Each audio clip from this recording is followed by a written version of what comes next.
नमस्ते मेरे प्यारे बच्चों, कैसे हैं आप लोग। उम्मीद करता हूँ बहुत अच्छे होंगे। और आज का क्लास आप सभी विद्यार्थी जी के लिए बहुत बहुत इम्पोर्टेंट होने वाला है।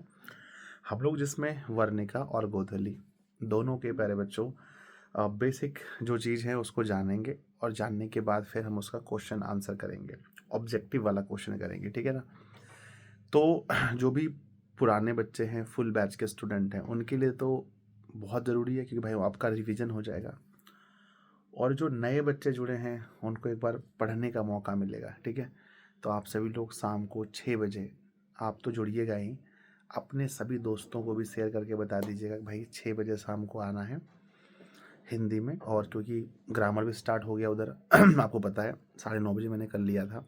और हिंदी बुक यानी कुछ भी नहीं छोड़ने वाले बच्चों। अगर आप टॉपर बनना चाहते हैं तो हर चीज़ में आपको बराबर फोकस करना पड़ेगा, ठीक है ना।